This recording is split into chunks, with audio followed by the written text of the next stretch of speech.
పార్వతీపురం మన్యం జిల్లా గుమలక్ష్మీపురం మండల కేంద్రంలో బాల్య వివాహ విముక్తి రథాన్ని జిల్లా 2వ అదనపు న్యాయమూర్తి ఎస్ దామోదరరావు ప్రారంభించారు.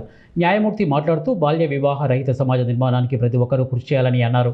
మన్యం జిల్లాను బాల్య వివాహ రహిత జిల్లాగా తీర్చిదిద్దడానికి ప్రతి ఒక్కరూ చేయి కలిపి పిల్లలకు బంగారు భవిష్యత్తు అందించేందుకు కృషి చేయాలని అన్నారు. ఎంపీడీఓ కార్యాలయంలో బాల్య వివాహాలకు వ్యతిరేకంగా సంతకాలు సేకరణ చేపట్టి బాల్య వివాహాల వల్ల కలిగే దుష్పరిణామాలపై అవగాహన కల్పించి వివాహాలు జరగకుండా ప్రతి ఒక్కరూ కృషి చేయాలని, చట్టాలను గౌరవిస్తూ బాల్య వివాహాలను వ్యతిరేకంగా గలం విప్పాల్సిన అవసరం ఉందన్నారు. ఈ ప్రచార రథం ద్వారా గ్రామీణ ప్రాంతాల్లో బాల్య వివాహాల దుష్పరిణామాలపై అవగాహన కల్పిస్తున్నామన్నారు. అనంతరం ఎంపీడీఓ కార్యాలయంలో మండల లీగల్ సర్వీసెస్ కమిటీ ఆధ్వర్యంలో జరిగినటువంటి న్యాయ విజ్ఞాన సదస్సులో జడ్జి మాట్లాడుతూ ఈ లీగల్ సర్వీసెస్ ద్వారా ఉచితంగా న్యాయ సలహాలు తీసుకోవచ్చని, అలాగే చిన్న తగాదాలు లోక్ అదాలత్ ద్వారా పరిష్కరించుకోవచ్చని వారన్నారు. దాని ముఖ్య ఉద్దేశం ఏంటంటే సమాజానికి ఉపయోగపడాలి.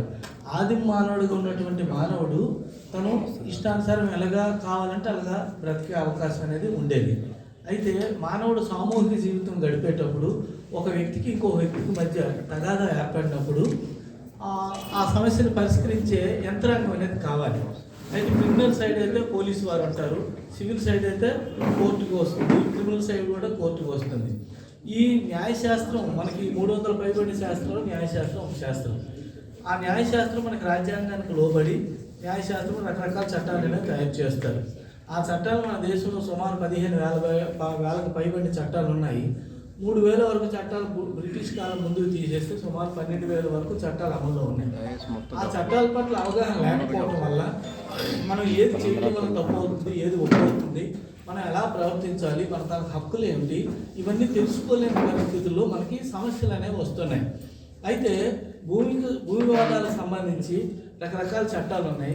మన గుమలక్ష్మీపురం ఈ ప్రాంతానికి సంబంధించి ఆదివాసులు ఉన్నారు కాబట్టి షెడ్యూల్ ప్రాంతంగా డిక్లేర్ అయింది కాబట్టి ఇక్కడ చట్టాలు సపరేట్గా, సివిల్కి సంబంధించి సపరేట్గా ఉంటాయి చట్టాలు.